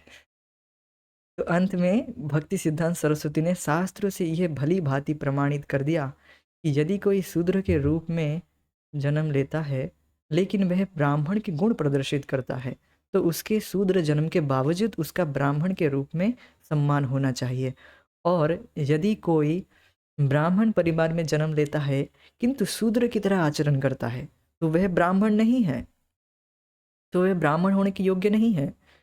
वह नशा आदि कर रहा है और मदिरा पी रहा है, अवैध संग कर रहा है, या फिर फोर रेगुलेटिव प्रिंसिपल को तोड़ रहा है। नाम ही नाम के रूप से बस ब्राह्मण परिवार में जन्मा है, क्या वे ब्राह्मण के योग्य होगा? नहीं, बिल्कुल नहीं। किंतु ये स्मार्ट ब्राह्मण इस तरह से एक तथाकथित रूप से इस तरह से वो लोग करते थे। उनका ऐसा गलत धारणा है, जो कि डॉक्टर के परिवार में जो उनका बच्चा भी क्या डॉक्टर हो जाएगा जब तक वो डिग्री प्राप्त नहीं करता, जब तक वो डॉक्टर के गुण संपन्न नहीं होता, क्या वह भी डॉक्टर कहलाएगा? ये तो बिल्कुल मूर्खता वाली बात है। मास्टर का लड़का मास्टर नहीं होता, टीचर का लड़का टीचर नहीं होता, ऐसा देखा जाता है।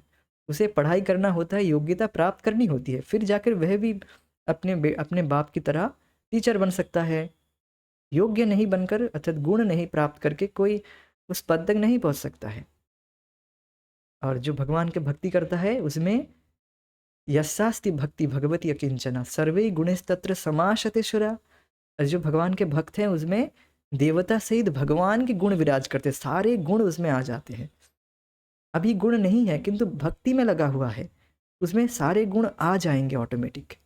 ये है भक्ति की शक्ति।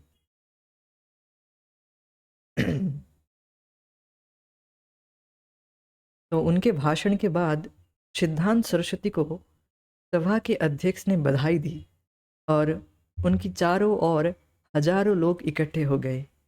यह वैष्णव धर्म की विजय थी। सन 1914 पिता का और सन 1915 में आध्यात्मिक गुरु का निधन होने के बाद सिद्धांत सरस्वती ने भगवान चैतन्य का मिशन जारी रखा।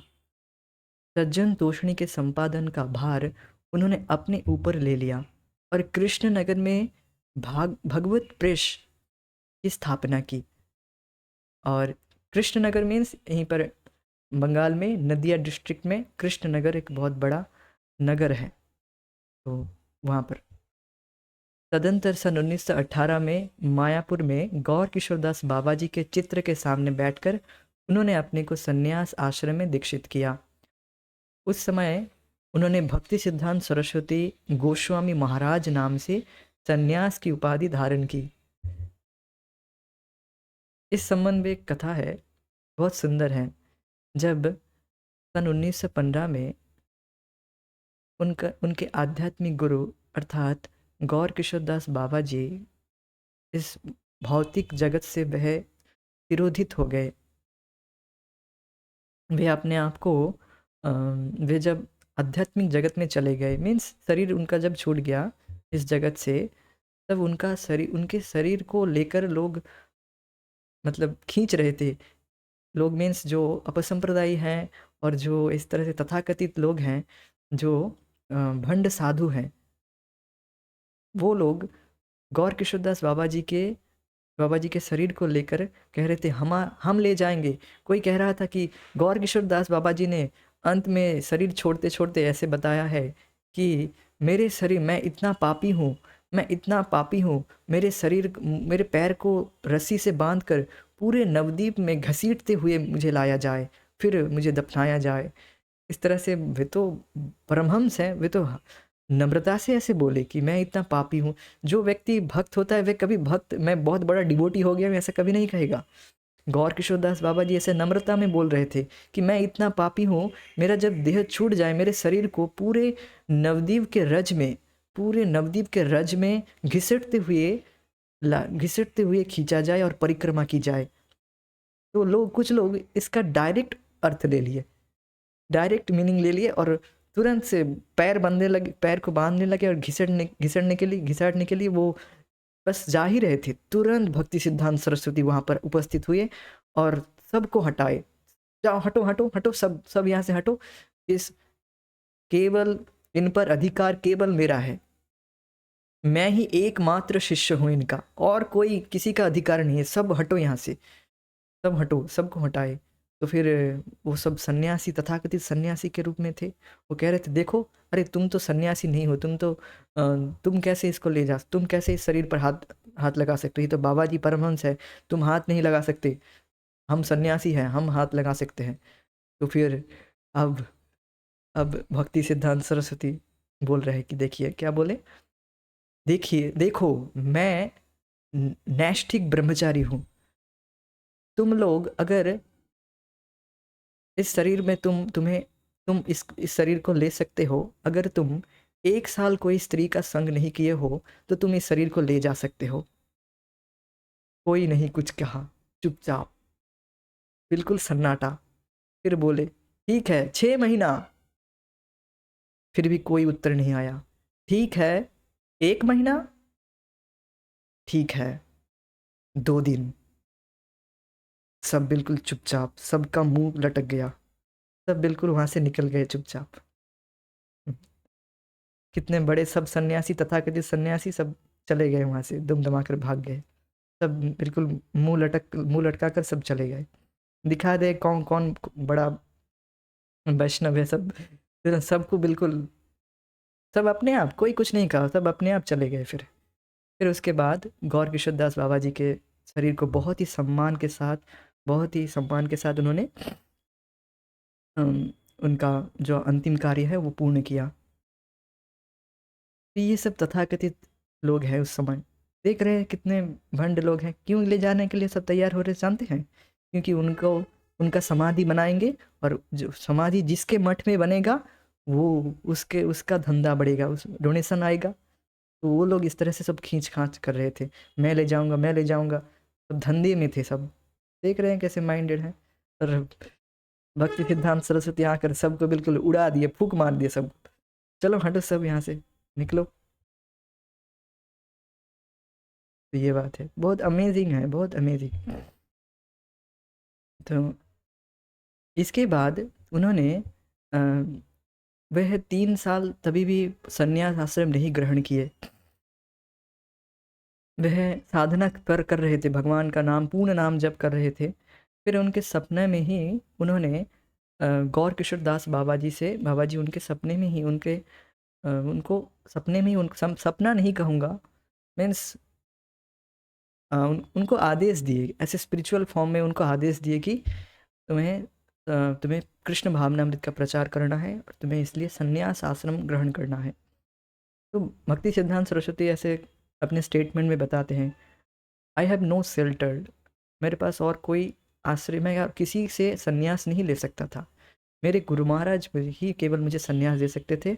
और उनके गुरु महाराज ने उनको अंदर ही अंदर उनको प्रेरणा दी।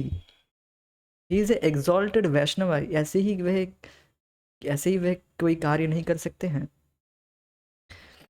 उनको अंदर ही अंदर उनको ऐसी प्रेरणा मिली उनके गुरु महाराज से, जिला गौर किशोरदास बाबा जी से। फिर उन्होंने संन्यास आश्रम ग्रहण किया। और भी एक प्रश्न आता है, कोई कोई प्रश्न करता है, वह बाबा जी क्यों नहीं बने? देखिए, अगर वह बाबा जी बन जाते तो फिर प्रचार कौन करता? वे बताते हैं, भक्ति सिद्धांत सरस्वती ठाकुर बताते हैं कि देखिए, हमारे गुरु महाराज श्री गौर किशोरदास बाबा जी वे परमहंस वैष्णव हैं, वह गोष्ठानंद हैं, बाबा जी गोष्ठानंद है, means they are absorb in bhajan, not in preaching.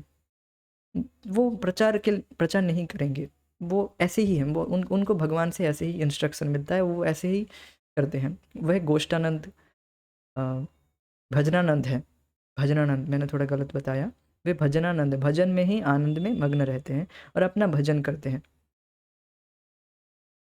और भक्ति सिद्धांत सरस्वती को इंस्ट्रक्शन मिला अपने गुरु से और और अपने पिताजी से, जो भी एक आचार्य हैं। तो गुरु का आदेश पालन करना ही शिष्य का कर्तव्य है। तो वे संन्यास आश्रम ग्रहण किए, इसलिए संन्यास आश्रम ग्रहण करके प्रचार कार्य में आगे बढ़े। ये बात है। भक्ति सिद्धांत सरस्वती ने व्रत लिया कि वे अपने प्रिंटिंग प्रेस का प्रयोग सर्वोत्तम साधन के तौर पर कृष्ण भावनामृत के प्रसार के लिए करेंगे। इसके बाद उन्होंने प्रिंटिंग प्रेस को बृहत मृदंग के रूप में अपनाया। बृहद मृदंग, वे प्रिंटिंग प्रेस को एक बृहत मृदंग समझते थे। यद्यपि मृदंग का प्रयोग महाप्रभु चैतन्य के काल में भी कीर्तन के साथ होने की परंपरा थी, यद्यपि स्वयं भक्ति सिद्धांत सरस्वती भी कीर्तनियों का नेतृत्व करते थे। भक्ति सिद्धांत स्वयं और मृदंग बजाते थे और गाते भी थे, और गाते हुए उनके दलों को सड़कों पर भेजते थे परिक्रमा के लिए। लेकिन ऐसे कीर्तन मकानों के 1-2 ब्लॉकों तक ही पहुंच सकता था, 1-2 ब्लॉकों तक ही सुनाई देते थे। परंतु प्रिंटिंग प्रेस के बृहत मृदंग के माध्यम से महाप्रभु चैतन्य का संदेश विश्व भर में प्रसारित किया जा सकता था। If you ever get money print books, if you ever get money print books, ये उनका वचन है। कभी भी आपको धन प्राप्त होता है, श्रील प्रभुपाद जी को बोलते हैं, तुम्हें बुक्स प्रिंट करना चाहिए। ब्लॉको मीन्स क्षेत्र, दो, कितना दूर तक, समझ रहे, एक मृदंग का आवाज़ कितनी दूर तक फैलेगी, कितनी देर तक सुनाई देगी, ज़्यादा दूर नहीं, 2-3 स्क्वायर फुट। और बृहत मृदंग जो प्रिंटिंग प्रेस के द्वारा, अर्थात किताब छापने के द्वारा, इस ग्रंथ छापने के द्वारा हम महाप्रभु की वाणी को पूरे देश विदेश में प्रचार कर सकते हैं। इसीलिए इसको कहते हैं बृहत मृदंग। मृदंग की आवाज़ कितनी दूर तक फैलेगी आप बजाएंगे मृदंग, ज़्यादा दूर तक नहीं फैलेगी। तो किंतु प्रिंटिंग प्रेस एक बड़ा मृदंग है जिसकी गूंज पूरे विश्व में फैल जाएगा, महाप्रभु की वाणी, इसीलिए इसको बृहत मृदंग कहते हैं। उन्होंने ऐसे बोले। अधिकतर साहित्य जिसका पाठ अभय ने आरंभ किया भक्ति सिद्धांत द्वारा 1915 में स्थापित किए गए भागवत प्रेस से छपा था। भगवत प्रेस से चैतन्य चरितामृत छपा, जिस पर भक्ति सिद्धांत सरस्वती की टीका थी। भगवत प्रेस ने ही विश्वनाथ चक्रवर्ती की टीका सहित भगवत गीता छापी और एक के बाद एक भक्ति विनोद ठाकुर की पुस्तकें प्रकाशित की। ये पुस्तकें भगवान चैतन्य महाप्रभु की, जो लगभग 5 शताब्दी पूर्व हुए थे, आध्यात्मिक बपौती स्वरूप थी। यहाँ आध्यात्मिक बपौती का अर्थ है चैतन्य महाप्रभु का जो आध्यात्मिक खजाना, संस्कार, उपदेश, भक्ति संपदा था, वही इस परंपरा में उत्तराधिकार के रूप में भक्तों तक पहुंचा। समझ रहे हैं? सारे बुक्स को वह प्रिंटिंग बृहत मृदंग के आवाज़ से पूरे विश्व में फैला दिए, और इस बृहद मृदंग को आगे और फैलाए श्रील प्रभुपाद जी, अभय चरण दे, आगे जाकर फैलाएंगे, हम सुनेंगे, देखिए ना। अभय बचपन से भगवान चैतन्य के भक्त थे और वे बहुत ख्यात चैतन्य चरितामृत और चैतन्य भागवत ग्रंथों के द्वारा भगवान चैतन्य के जीवन के परिचित थे। तो अब हमने पूरा कथा सुन लिया कि भक्ति सिद्धांत सरस्वती ठाकुर कौन है, वे क्यों प्रचार कर रहे हैं, सब कुछ हमें क्लियर हुआ। और उनके पिताजी के द्वारा वे आदेश प्राप्त हुए, उनके गुरु महाराज के द्वारा आदेश प्राप्त हुए। तो सब कुछ शायद क्लियर हुआ होगा। फिर से एक बार पढ़िएगा तो समझ में आएगा। ठीक है। अब अभय के विषय में, अब श्रील प्रभुपाद जी के विषय में अब बात आ रही है। देखिए, अब अभय बचपन से भगवान चैतन्य के भक्त थे और वे बहुत ख्यात चैतन्य चरितामृत और चैतन्य भागवत ग्रंथों के द्वारा भगवान चैतन्य के जीवन चरित्र से परिचित थे। वे भगवान चैतन्य को केवल एक ऐसे अत्यंत भावप्रवण विशुद्ध भक्त के रूप में ही नहीं जानते थे जिसने पवित्र नाम के मंत्रोच्चार को भारत भर में फैलाया था, वरन उन्हें स्वयं श्री कृष्ण के सीधे अवतार रूप में भी जानते थे। ऐसे अवतार रूप में जिसमें राधा और कृष्ण दोनों का मेल था। लेकिन अब प्रथम बार अभय को ऐसे साहित्य की निधि के संसर्ग में आने का अवसर मिला जिसका संसर्ग महाप्रभु के निकट सहवासियों और अनुयायियों ने किया था, और जो परंपरा परंपरा से आगे बढ़ती आई थी, और जिसका विस्तार महान अधिकारियों ने किया था। भगवान चैतन्य के निकट अनुगामियों शिला रूप गोस्वामी, शिला सनातन गोस्वामी, शिला जीव गोस्वामी और दूसरों ने वैदिक शास्त्रों पर आधारित कई ग्रंथों का संकलन किया था, जिनसे निर्णायक रूप में प्रमाणित होता था कि भगवान चैतन्य के उपदेश वैदिक ज्ञान का सारभूत अंग है। वैदिक ज्ञान का सारभूत अंग चैतन्य महाप्रभु का उपदेश है। कृष्ण चेतना को फैलाना, कृष्ण चेतना को करो कृष्ण भजो बोलो कृष्ण भजो कृष्ण करो कृष्ण शिक्षा। भगवान का नाम जप करना है और भगवान की सेवा करना है और कृष्ण शिक्षा करना है, ये सारभूत है।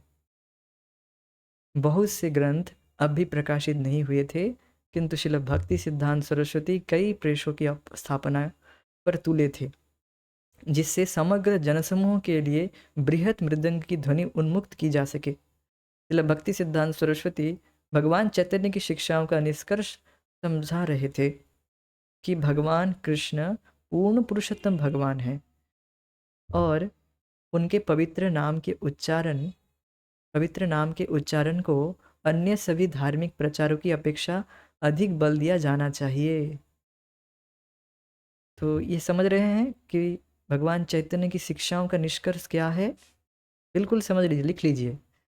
भगवान कृष्ण पूर्ण पुरुषोत्तम भगवान हैं और उनके पवित्र नाम का उच्चारण अन्य सभी धार्मिक प्रचारों की अपेक्षा अधिक बल दिया जाना चाहिए। भगवान का नाम जप करना, और भगवान कृष्ण पूर्ण पुरुषोत्तम भगवान है, ये जितना हमारी श्रद्धा जितनी गाढ़ होती जाएगी उतना हम भगवान पर निर्भरशील होते जाएंगे। शरणागति की लेवल उतनी बढ़ती जाएगी। जितना बढ़ता जाएगा उतना हम प्रगति करेंगे आध्यात्मिक में। पूर्व युगों में भगवान की प्राप्ति के लिए अन्य साधन उपलब्ध थे, लेकिन वर्तमान कलयुग में केवल हरे कृष्ण की कीर्तन ही प्रभावकारी हो सकता है। बृहद नारदीय पुराण और उपनिषद जैसे शास्त्र ग्रंथों के आधार पर भक्ति विनोद ठाकुर ने विशेष रूप से मंत्रोच्चार का उद्धरण दिया था। हरे कृष्ण कृष्ण कृष्ण हरे हरे, हरे राम राम राम हरे हरे। ऐसा नहीं कि यह कोई अपने मन से मनगढ़ंत तरीके से ये मंत्र बना दिया गया है, नहीं। बृहद नारदीय पुराण में है, कली संतरण उपनिषद में है ये मंत्र। भगवान चैतन्य महाप्रभु खुद ये मंत्र बोले हैं। मंत्र क्या जाप करना चाहिए, ऐसा कुछ सेक्शन आया था, उसमें महाप्रभु खुद बोलते हैं कि हरे कृष्ण महामंत्र जप करना चाहिए। कौन सा मंत्र जाप करना चाहिए? हरे कृष्ण महामंत्र जाप करना चाहिए। गाय गोरा मधुर शरे, हरे कृष्ण हरे बोले, गाय गोरा मधुर शरे। बहुत सुंदर गान है। महाप्रभु खुद गा रहे हैं कि हरे कृष्ण बोलो और हरे कृष्ण जपो, हरे कृष्ण बोलो और दूसरों को बुलाओ। यही मंत्र जाप करना है और कोई मंत्र नहीं करना है। महाप्रभु जो कि खुद श्रीमती राधा रानी के भाव में खुद कृष्ण है, और किसी की बात नहीं सुनना है। हम जिसकी श्रद्धा महाप्रभु में है, बस वो पार हो, वो पार हो गया, उसको कृष्ण प्रेम मिल गया। और किसी की बात नहीं सुनना है। भगवान कृष्ण ने भगवत गीता में स्वयं कहा था कि उन्हें प्राप्त करने का एकमात्र साधन भक्ति है। सभी धर्मों को छोड़कर केवल मेरी शरण में आओ, मैं तुम्हें सभी पाप कर्मों के फलों से मुक्ति दूंगा, डरो मत। सर्वधर्मान परित्याज्य मामेकं शरणं व्रज, अहम त्वां सर्व पापेभ्य मोक्षयिष्यामि मा शुचः। समझ रहे होंगे ये सारे जो भी कैतव धर्म हैं, जो ये धर्म करो वो करो, ये सब छोड़ दो, कुछ नहीं, बस हरिर नाम हरिर नाम हरिर नाम एव केवलम कलौ नास्ते व नास्ति एव गतिरन्यथा। कुछ नहीं कर पा रहे, कोई बात नहीं, हरि नाम जाप कीजिए, उद्धार हो जाएगा आपका। अभय इन श्लोकों को जानते थे और वे उनका उच्चारण भी जानते थे। वे गीता का मर्म समझते थे, लेकिन जब उन्होंने महान आचार्य के लेखों को उत्सुकतापूर्वक पढ़ा तो उन्हें भगवान चैतन्य के मिशन उद्देश्य के क्षेत्र का नए सिरे से बोध हुआ। ये नए सिरे से बोध होना समझ रहे हैं कि हमें ज्ञान हो गया, बस हरे कृष्ण मंत्र जाप करना है, बस अब कुछ कथा वथा सुनना नहीं है, चलो और कुछ सुनना नहीं है, हमें पता चल गया। नहीं, जब बार बार जब हम सुनेंगे हमारी श्रद्धा और ज़्यादा पुष्ट होगी, और ज़्यादा हम ऑफेंसलेसली जब कर पाएंगे, अपराध सुन्न होकर और ज़्यादा हम अच्छे से प्रगति कर पाएंगे। श्रवण कीर्तन, श्रवण, इसीलिए हमें शास्त्रों को सुनेंगे तब। आपको पता कैसे चला ये जो हरे कृष्ण महामंत्र के विषय में कोई भक्त बोले तब ना सुने, तो सुनने हैं ना, तो सुनना हमें कंटिन्यूअस रखना है, तब हम इसे और एक इस नए सिरे से बोध कर पाएंगे और ज़्यादा रियलाइज कर पाएंगे, हाँ सच में हरे कृष्ण महामंत्र तो काम करता है। तो उतना हमें सुनना आवश्यक है। अब अपनी वैष्णव भूपति की गहराई भी उनकी समझ में आने लगी और एक ऐसे योग्य लोगों का अधिकाधिक कल्याण करने की उसकी क्षमता का भी उन्हें ज्ञान हुआ, जिसके भाग्य में उत्पात ही उत्पात लिखे हो।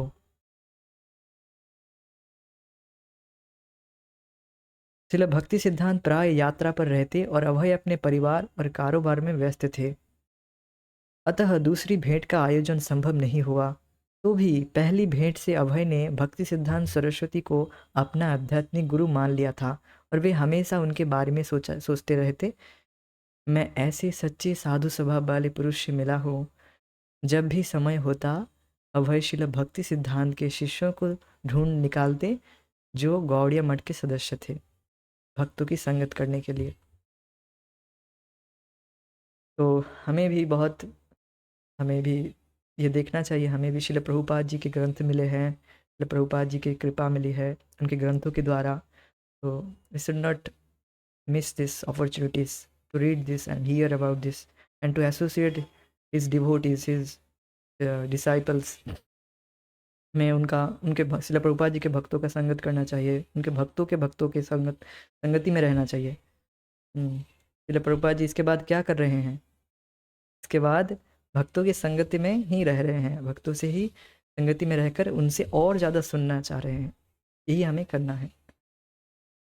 ठीक है, हरे कृष्णा, जय शिला प्रभुपाद, निताई गौर प्रेमानंदे, हरि हरि बोल।